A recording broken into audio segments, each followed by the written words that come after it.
નમસ્તે વિદ્યાર્થી મિત્રો, શ્રી BBNPB હિરપરા કન્યા વિદ્યાલયમાંથી હું કૃષ્ણા આપનું સ્વાગત કરું છું. આ લેક્ચરમાં આપણે read 2 unit 2 a Palanpur youth reinvents the humble watch વિશે અભ્યાસ કરવાના છીએ. તો ચાલો જોઈએ શું કહે છે. પ્રણવ મિસ્ત્રી, a native of Palanpur, North Gujarat, showcased the impossibly futuristic watch gear to the world. Pranab Mistry, જે ફોટામાં તમે જોઈ શકો છો, એ વ્યક્તિએ જે પાલનપુર નોર્થ એટલે કે ઉત્તર ગુજરાતમાંથી આવતા વ્યક્તિ છે, એમણે વિશ્વને એક ગેર નામની વોચ પ્રદાન કરી છે. Mistry is the head of think tank team Samsung research America, who has designed the digital watch that lets you check messages with a glance or make conversation 007 style. Pranav Mistry જે છે એ think tank team Samsung research અમેરિકાના head છે, એટલે કે મુખ્ય વ્યક્તિ છે, જેમણે એક ડિજિટલ વોચ જે ઘડિયાળ હાથમાં બતાવે છે એ વોચ એમણે બનાવી છે, જે વોચની મદદથી તમે મેસેજીસ જોઈ શકો છો અને કન્વર્સેશન એટલે કે વાતચીત પણ કરી શકો છો.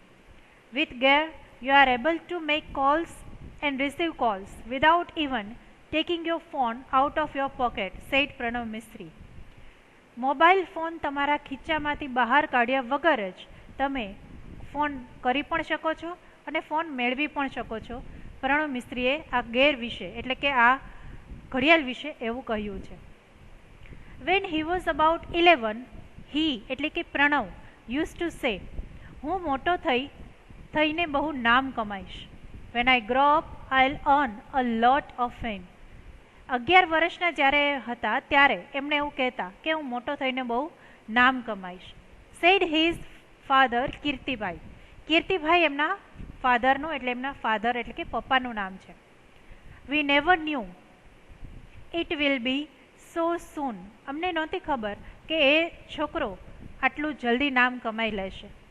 Pranab was like any other child. બીજા કોઈ બાળક જેવો જ પ્રણવ હતો, but his IQ powered him to the first rank in every academic year. He spent at વિવિધ લક્ષી વિદ્યા મંદિર પાલનપુર. બીજા બાળકની જેમ જ એ સામાન્ય બાળક હતો, પણ એનું આઈક્યુ એટલે કે બુદ્ધિઆંક જે છે એ બુદ્ધિઆંકની મદદથી તે દરેક વર્ષે જે સ્કૂલમાં એટલે કે વિવિધ લક્ષી વિદ્યા મંદિર પાલનપુરમાં એ જ્યાં ભણ્યા ત્યાં એમને પ્રથમ રેન્ક જ એટલે કે પ્રથમ નંબર જ અપાવતા. He was good in every activity. એ દરેક પ્રવૃત્તિમાં ખૂબ સારા હતા. Be it studies, music, he sings or sports, plays badminton, said the proud father. એમના ગર્વિત પિતા જે છે એમના વિશે એવું કહે છે કે એ ભણવાની વાત હોય, ગાવાની વાત હોય કે બેડમિન્ટન રમવાની વાત હોય, પ્રણવ બધામાં ખૂબ જ સારા છે. He studied in his mother tongue Gujarati. એ ગુજરાતીમાં જ મધર ટંગ એટલે કે માતૃભાષા, સ્ટડાઈડ એટલે કે અભ્યાસ કર્યો. એમણે માતૃભાષા જે છે ગુજરાતી એમાં જ એમણે અભ્યાસ કર્યો. And letter join Nirma university Ahmedabad for his B in computer engineering. Computer engineering માટે એમણે અમદાવાદ નિરમા યુનિવર્સિટીમાં ભણવાનું નક્કી કર્યું હતું. He went on to complete his post-graduation industrial design from IIT Mumbai. IIT મુંબઈમાં એમણે પોસ્ટ ગ્રેજ્યુએશન એટલે કે એમની જે માસ્ટર ડિગ્રી છે ME એ એમણે બોમ્બેમાં લીધેલી. which earned him a job with Microsoft in Hyderabad and President's Awards from APJ Abdul Kalam. IIT મુંબઈમાંથી એમણે જ્યારે એમનું માસ્ટર્સ કમ્પ્લીટ કર્યું પછી એમને માઇક્રોસોફ્ટની કંપનીમાં હૈદરાબાદમાં નોકરી મળી અને એમનું કામ એટલું સારું હતું કે એ સમયના રાષ્ટ્રપતિ ડૉક્ટર APJ અબ્દુલ કલામ દ્વારા એમને એવોર્ડ પણ આપવામાં આવ્યો હતો. હી સેડ, એમણે કહ્યું હતું, from my engineering in computer science to my masters I worked on various field. એમણે અલગ ક્ષેત્રોમાં કામ કરેલું છે. એમનો કોમ્પ્યુટર સાયન્સથી લઈને માસ્ટર ડિગ્રી મેળવવા સુધીની, લાઇક જેવી કે interaction design, robotics, computer graphics, HCI, AI, information graphics, embed system, social computing, આવી દરેક પ્રકારની ફિલ્ડમાં એમણે કામ કરેલું છે. And the list goes on. અને આ યાદી અહીંયા પૂરી નથી થતી, હજુ ગોઝ ઓન, આગળ ને આગળ વધીએ જાય છે. I explored the fields with different projects and research papers. અલગ અલગ ક્ષેત્રોમાં એમણે અલગ અલગ કામ કર્યું છે, અલગ અલગ પ્રોજેક્ટ દ્વારા અને અલગ અલગ રિસર્ચ પેપર દ્વારા. Here are some of my projects in brief. Brief એટલે ટૂંકમાં, સાવ ટૂંકમાં અહીંયા એમણે એમના અમુક પ્રોજેક્ટ વિશે આપણે માહિતી આપી છે. જોઈએ ક્યાં ક્યાં પ્રોજેક્ટ છે. પહેલું છે Teletouch. Teletouch lets you touch and control things from a distance. એક અંતરથી કોઈ વસ્તુને તમે નિયંત્રણમાં રાખી શકો. See through your smartphones camera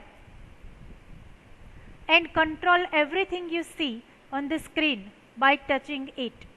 કોઈ પણ વસ્તુને તમે તમારા સ્માર્ટફોનના કેમેરામાંથી ટચ કરીને એટલે કે સ્પર્શ કરીને નિયંત્રણમાં રાખી શકો. Now you can interact with your application from a distance in a fun way. એક રમૂજની રીતે તમે તમારા સાધનો, એપ્લિકેશન્સ એટલે કે સાધનોથી તમે માહિતગાર થઈ શકો છો. TV, alarm, music player, open the door, turn off the light just by touching it on the screen. હવે તમારે ટીવી ઓન કરવા માટે રિમોટની કે ટીવીના બટનની જરૂર પડશે નહીં. તમારા મોબાઈલ ફોનમાંથી જ તમે એ અલાર્મ એ સ્વિચ જે છે એ પ્રેસ કરી શકશો. ત્યાર પછી મ્યુઝિક પ્લેયર છે એ ટીવીની જેમ જ તમે પ્લે કરી શકશો. ઓપન ધ ડોર એટલે કે દરવાજો ખોલવો બંધ કરવો. Turn on that light, light ચાલુ બંધ કરવી. આવા બધા જ નાના નાના કામો મોબાઈલની સ્ક્રીન ઉપર માત્ર ટચ એટલે કે સ્પર્શ કરીને કરી શકાય છે. ઇટ્સ સિમ્પલ, ખૂબ સરળ છે. Teletouch lets you interact with your world with touch from a distance. Teletouch જે પ્રોગ્રામ છે, જે પ્રોજેક્ટ છે એ શું કરે છે તો કે તમારી દુનિયાને તમારાથી માત્ર સ્પર્શથી જોડે છે. અને એ સ્પર્શ પણ કેવો? ડિસ્ટન્સ, એક અંતર રાખીને. બીજું છે સ્પર્શ. એ પણ કંઈક એના જેવું જ છે. Sparsh lets you conceptually transfer media from one digital device to your body and pass it to the other digital device by simple touch gestures. હવે કહેવા એવું માંગે છે કે આ જે પ્રોજેક્ટ છે એ શું કામ કરશે તો કે તમે કોઈ પણ ડિવાઇસ એટલે કે તમે કોઈ પણ સાધનને અડો છો, એ સાધનમાંથી જેમ પેનડ્રાઈવ કે કોડ વાયર દ્વારા તમે કોમ્પ્યુટરમાંથી તમારા મોબાઈલમાં કોઈ વસ્તુ લઈ શકો છો, એવી રીતે આ કોડ વાયરના બદલે તમારું શરીર છે એ કોડ વાયરનું કામ કરશે. કોઈ પણ વસ્તુ તમારા શરીરમાં આવશે અને એ વસ્તુ તમે બીજા સાધનમાં નાખી શકશો. Touch whatever you want to copy from laptop, TV, smartphone, ebook, reader etcetera. તમારે જે પણ વસ્તુની કોપી જોઈએ છે એ પછી લેપટોપમાં હોય, ટીવીમાં હોય, સ્માર્ટફોનમાં હોય કે ઈ બુક. ઈ બુક એટલે ઇલેક્ટ્રોનિક બુક, એટલે કે મોબાઈલમાં તમે જે બુક વાંચો છો એમાંથી તમારે કોઈ વસ્તુની કોપી કરવી છે, એ વસ્તુને તમારે માત્ર સ્પર્શ કરવાનો છે. Now it is saved conceptually in you. હવે એક ખ્યાલગત રીતે, કોન્સેપ્ચ્યુઅલી ખ્યાલગત રીતે એ તમારા શરીરમાં સેવ થઈ જાય છે. નેક્સ્ટ પછી શું કરવાનું છે? Touch the device you want two paste. જે લોકો કોમ્પ્યુટર જાણે છે એમને ખ્યાલ છે પેસ્ટ અને કોપી એ બંને કોઈ બીજા ડિવાઇસમાંથી નવી વસ્તુ તમારા ડિવાઇસમાં લેવા માટેના શબ્દો છે. તો હવે તમારે જે પણ ડિવાઇસ ઉપર, જે પણ સાધન ઉપર જે વસ્તુ તમે કોપી કરી છે એ જોઈએ છે એને સ્પર્શ કરવાનું છે. Sparsh uses touch based interaction as an indication. Indication એટલે નિશાની, એક તરફનો નિર્દેશ. For what to copy, from where and where to pass it on. ક્યાંથી લઈ આવવું, ક્યાં સુધી પહોંચાડવું, એ કામ સ્પર્શ નામનો પ્રોજેક્ટ જે છે એ કરે છે.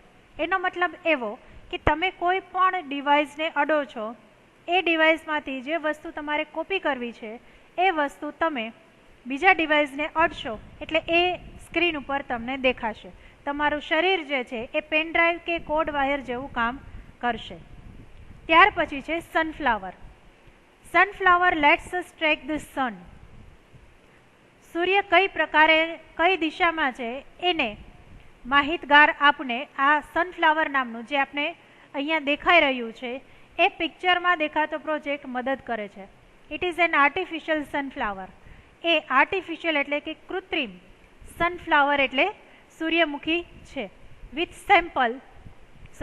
Simple OPAMP 741 circuitry and photosensor, he has created a sunflower which would move with the sun.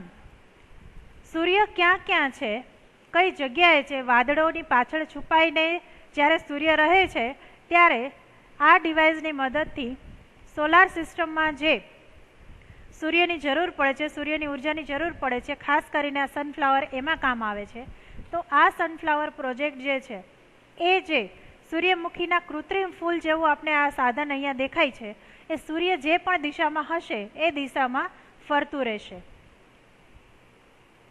Though later the concept was very efficiently used in solar panels at his institute, as the panels could get the most efficient angle each time. સૂર્ય કઈ જગ્યાએ છે એનું exact માપ જે છે એ આ સનફ્લાવરની મદદથી મળી શકે છે અને એટલા માટે થઈને સોલાર પેનલથી ચાલતી બિલ્ડિંગ્સ જે છે એનું કામ ક્યારેય અટકતું નથી. ત્યાર પછી છે સિક્સ્થ સેન્સ, છઠ્ઠી ઇન્દ્રિય. Is a wearable gesture. Wearable એટલે પહેરી શકાય એવું. Interface that augments that physical world around us with digital information and lets us use natural hand gestures to interact with that information. હવે આ એક એવું પ્રકારનું પ્રોજેક્ટ છે જેને આપણે પહેરી શકીએ છીએ. વેરેબલ એટલે પહેરી શકાય એવું. હવે શું કરે છે તો કે તમારી આસપાસની જે દુનિયા છે એ દુનિયાને એક ડિજિટલ ઇન્ફોર્મેશન એટલે કેવી પ્રકારની માહિતી તો કે લેખિત અથવા તો ફોટોમાં આપે એ પ્રકારની માહિતી તમને માત્ર એક હેન્ડ જેસ્ચર, હાથની હલનચલનની પ્રક્રિયાથી જ મળી શકે છે. By using a camera. હવે આ એક એવો પ્રોજેક્ટ છે, એક એવું નાનકડું સાધન છે કે જેમાં કેમેરા પણ છે. And a tiny projector mountain a pendant like wearable device. એક કેમેરા પણ છે અને એક પ્રોજેક્ટર જેવું પણ કામ કરે છે. Sixth sense sees what you see. તમે જે જુઓ છો, તમારી સામે જે છે એ દરેક વસ્તુ આ સિક્સ સેન્સમાં જોઈ શકાય છે. And visually augments any surface or object we are interacting with. અને જે પણ સરફેસ એટલે કે સપાટી ઉપર તમે એને પ્રોજેક્ટ કરવા માંગો એ સપાટી ઉપર એ દેખાઈ આવે છે. It projects information on to surface, walls and physical objects around us. આપણી આસપાસ રહેલી સપાટીઓ, એ પછી દિવાલ હોય, લાદી હોય કે કોઈ પણ સપાટ તળિયું, એના ઉપર તમે આ દરેક માહિતી જોઈ શકો છો. And let us interact with the projected information through natural hand gestures. માત્ર હાથની હલનચલનથી તમે આ દરેક માહિતી જે છે એ કોઈ પણ સપાટી ઉપર જોઈ શકો છો. આર્મ મૂવમેન્ટ, હાથના હલનચલન ઉપરથી, or our interaction with the object itself, અથવા તો જે પણ ઓબ્જેક્ટ એટલે કે વસ્તુ છે એની સાથેની લેવડ દેવડથી પણ આપણે માહિતી મળી શકે છે. Sixth sense attempts to free information from its confines by seamlessly integrating it with reality and thus making the entire world your computer. માત્ર એક નાનકડા એવા કોમ્પ્યુટરની મદદથી તમે તમારી આસપાસની દુનિયાને તમારા નાનકડા કોમ્પ્યુટરમાં સમાવી શકો છો. એ માટે તમારે માત્ર આમાંથી જે પણ સિક્સ સેન્સ નામનો પ્રોડક્ટ છે એને માત્ર પહેરવાનું રહેશે. ગળામાં પડેલા એક પેન્ડલની જેવું હશે.